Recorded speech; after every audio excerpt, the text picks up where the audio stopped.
Hello po sa inyong lahat mga ka-crypto. Ako po si Pinoy Crypto Trader at sa video na ito ay atin pong pag-uusapan ang tungkol dito kay Pikachu Hihi Token.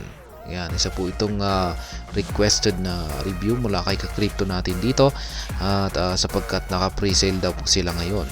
Pero yan, bago po tayo magpatuloy, nais ko lamang po munang bigyang linaw ang aking disclaimer kung saan ang nilalaman po ng video na ito ay hindi po ito isang financial advice.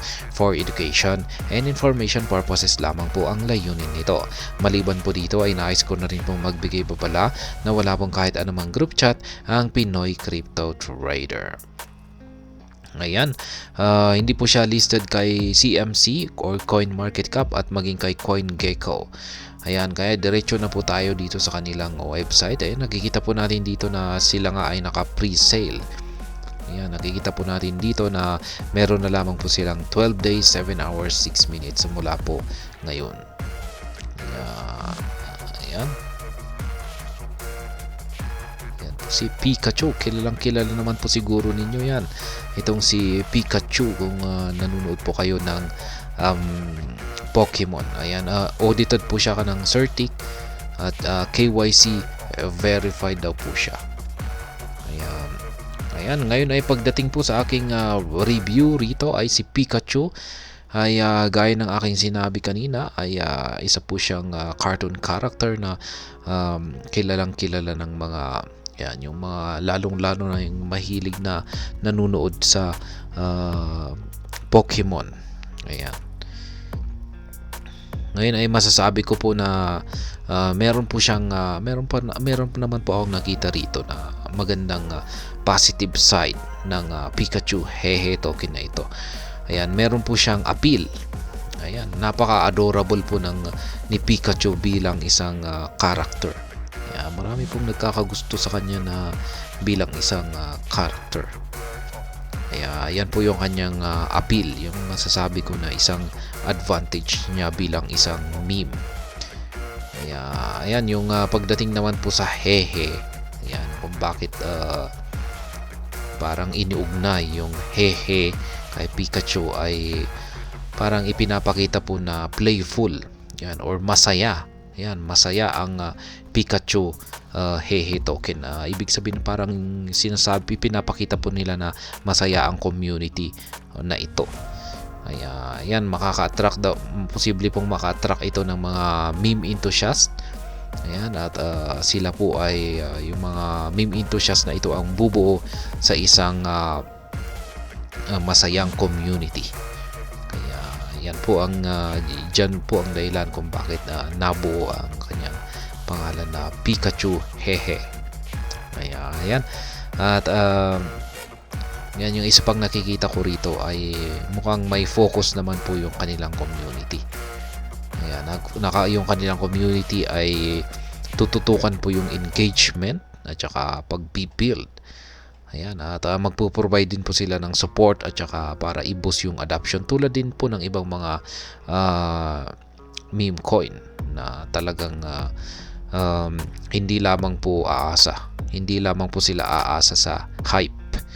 Ayan, hype at saka ayan, yung tulad ng ibang mga meme coin na walang mga developments kundi umaasa lamang po sa mga hype. Pero pagdating po dito kay Pikachu Hehe ay mukhang meron po silang matinding plano.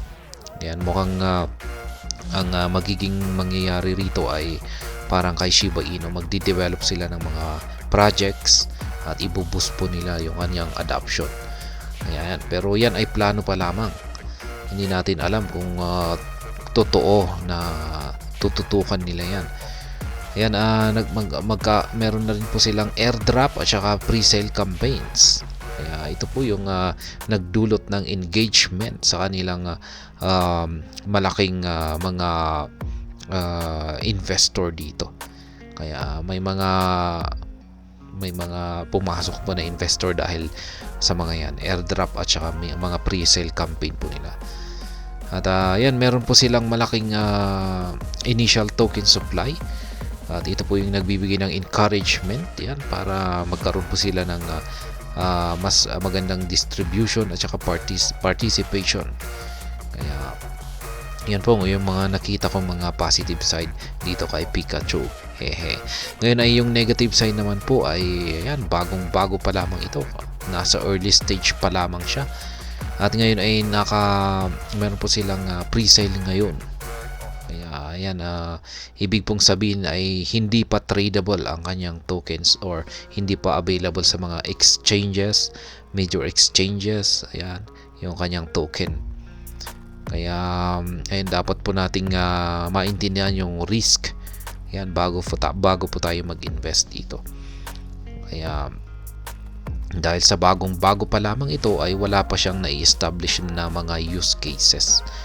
Ayan, yung sa ngayon ay yung kanyang mga projects ay para sa future developments pa lamang.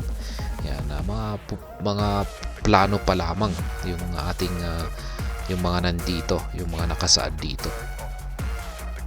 Kaya ayan, yung isa pa ay meron po siyang napakataas na supply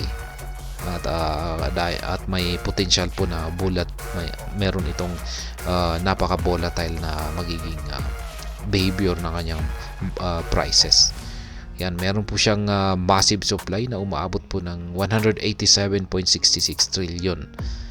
Kaya ayan, maliban dyan ay yung sinabi ko kanina na syempre dahil sa bagong-bago pa lamang ito at yan nga, magkakaroon po ito, makaka-experience po yung kanyang presyo ng mga high volatility. At syempre makakaranas na rin po siya ng mga hype. Yan, ganyan po talaga kung pag-umpisa, kung pagbagong-bago. Yan, lalong-lalo na at meme coin. Yan, yung talagang unang magpapagalaw po rito ay yung hype. Kaya yan, dapat po nating consider yung risk nito kung papasok po tayo dito bilang mga early investor. Kaya yan po ulit ang Pikachu Hehe. Yan, Pikachu Hehe token ay meron po naman po siyang potential bilang isang fun at saka community driven project. Pero dapat ay kailangan po nating mag-ingat talaga rito kasi nasa early stage pa lamang po siya at wala po siyang ganong na-establish na mga use cases at ayan, napaka-volatile po nito. Kaya masasabi ko po rito ay invest what you can afford to lose. Ayan. High risk, high reward po siya. Kaya yan, pwede po tayong malugi dito. Yan, pero pwede na rin tayong kumita ng malaki dito. Kaya ayan, high risk, high reward. Kaya gaya po ulit ng aking sinabi rito ay invest what you can afford na lamang po rito. Yan, para kay ka-crypto. At hanggang dito na lamang po tayo sa video na ito. Sana po ay inyong nagustuhan ang aking paliwanag dito. Kung inyo po itong nagustuhan ay pakiclick lamang po ang like button nito. Para naman po sa mga bago lamang dito, kayo po ay aking inaanyayahan para mag-subscribe. Pakiclick na rin po ang bell icon nito dahil ito po ang siya magsisilbing notification nito sa mga bago kong videos na akin pong ina-upload sa aking YouTube channel na ito. Marami pong salamat sa panonood. Ingat po tayo lagi at God bless po sa ating lahat.